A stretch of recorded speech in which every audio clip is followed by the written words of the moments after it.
लेकिन फिर भी आज इस हिंदू सम्मेलन को आयोजित करने का मूल उद्देश्य क्या है, मैं बहुत संक्षिप्त में इस पे अपनी बात करना चाहूँगा। इतिहास हमें बहुत कुछ बताता है, वहाँ से चीज़ों को सीखने की जरूरत है। बहुत पुरानी बात नहीं है, 1 दशक या उससे कुछ ज़्यादा पुरानी याद अपनी ताज़ा करिए। बनारस से जब हम बाहर निकलते थे, बंबई या किसी और साइड जाते थे, तो यहाँ के लोगों को यूपी का भैया एक तरह से आपको छोटा करके देख के बुलाया जाता। हम लोग के मन मंदिर मानस में बड़ा कष्ट होता। और आज जब आप बाहर जाते हैं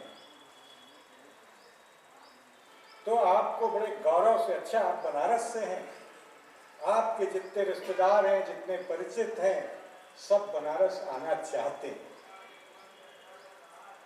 विश्वनाथ मंदिर कॉरिडोर का दर्शन करना चाहते हैं।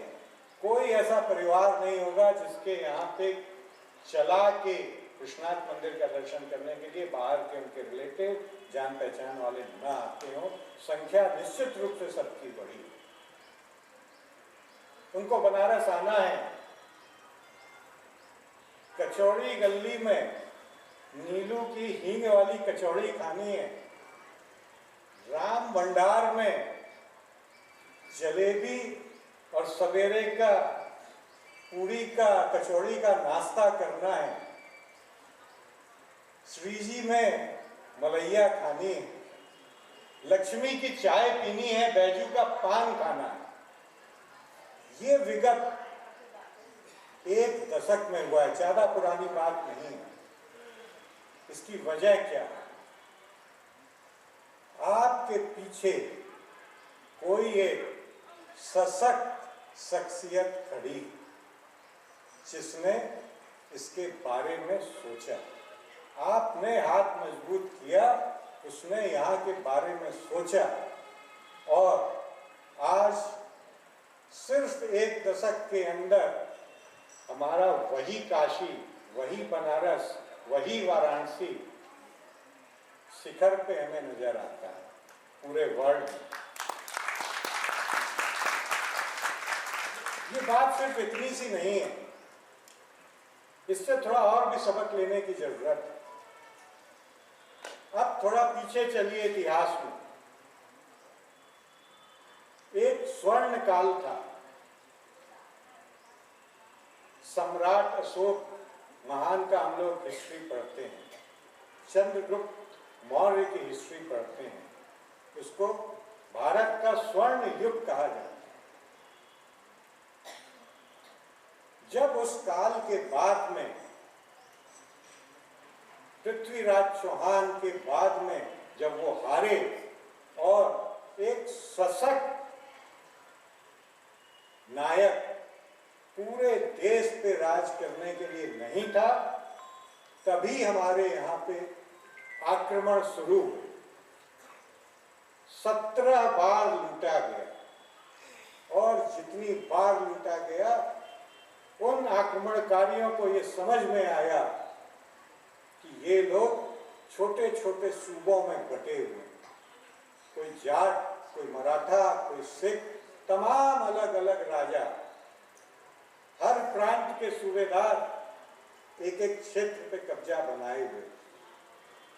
उन आक्रमणकारियों को, जो तुर्क से आए हुए थे, उनको समझ में आया कि हम लूटने आए लेकिन यहाँ पे राज भी किया जा सकता है। इसका कारण मूल में फिर वही, केंद्र में सशक्त शासक नहीं था।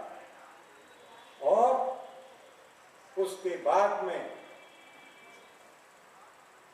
धीरे धीरे हमारे यहाँ पे, इस देश पे मुगलों का शासन हो गया और मुगल हम पे हावी हो गए।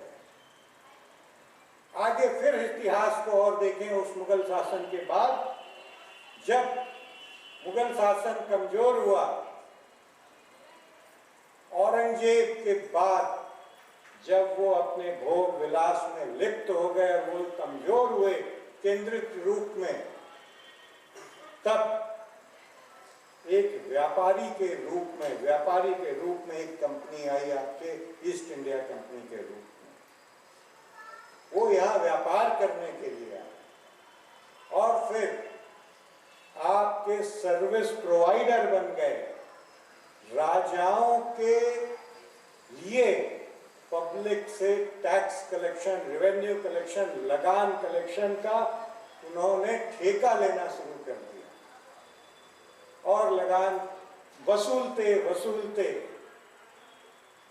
उन लोगों ने, उनको समझ में आया कि ये लोग आपस में, इनको लड़ा के ये आपस में विघटित हैं, बटे हुए हैं, इन पे सत्ता चलाई जा सकती है। व्यापार के दृष्टिकोण से आए हुए अंग्रेज आपके भारत राष्ट्र में अपना शासन चलाने लगे। उनको समझ में आ गया कि विघटित हैं। रीजन वही था, केंद्रीय सत्ता कमजोर हो गई, वहां पे कोई सशक्त शासक नहीं था। जब जब सशक्त शासक की कमी होती है, ये इसी तरह से होता है। कुछ ही वर्ष पहले, एक दशक पहले, आप अपने भारत की भी स्थिति का आंकलन करिए। यूपी में एक परिवार, महाराष्ट्र में एक परिवार, बंगाल में कोई पकड़ा हुआ है, साउथ में कोई पकड़ा हुआ है, क्योंकि केंद्र में कोई सशक्त आदमी नहीं। इन सारी बातों से जो मैं कहना चाहता हूं, बताना चाहता हूं, समझाना चाहता हूं, इन सारी बातों से क्या समझ में आता है? हम लोग हिंदू समाज, जो इतना बड़ा समाज है, कुछ चंद लोगों के बहकावे में, उनके अपने मतलब के लिए विभिन्न जातियों में, विभिन्न समाजों में बटे न रहे। हिंदू समाज का एकत्रित होना बहुत जरूरी है, नहीं तो जो इतिहास हमें सिखा रहा है वही फिर पुनर्गठित हो सकता है। इसको ये देखने के लिए बहुत दूर जाने की जरूरत नहीं है। हमारे आसपास के देशों में हम लोग ये चीज देख रहे हैं। जहां जहां कमजोरी हो रही है, शासक कमजोर हो रहे हैं, उनका क्या हाल हो रहा है आप देख रहे हैं। इसीलिए ये बहुत जरूरी है कि सारा हिंदू समाज जात पात इस भेदभाव को मिटा के एकत्रित रहे और जो सशक्त शासक है उसका हाथ मजबूत करे। अब बात आती है, आखिर ये सशक्त शासक आएगा? पिछले 100 वर्षों से एक संगठन विशेष रूप से अनेकों चीजों में से सिर्फ एक चीज पे जोर दे रहा है, व्यक्ति का निर्माण। व्यक्ति का निर्माण होगा तभी राष्ट्र का निर्माण होगा। आखिर आपका जो सशक्त शासक है उसको सोच देने वाला, उस व्यक्ति का निर्माण करने वाला और उस तरह के अनेकों व्यक्तियों का समाज में निर्माण करने वाला एक संगठन है जो पिछले 100 साल से लगा हुआ है। आप सब अच्छे से जानते हैं राष्ट्रीय स्वयंसेवक संघ की क्या भूमिका रही। जो यदि हम आगे बढ़ के कर नहीं सकते तो कम से कम जो कर रहे हैं उनके साथ खड़े हों, उनको सहयोग करें और एक सशक्त समाज बिना विघटनकारी ताकतों के अलग किए एक जगह हो और हमारा शासक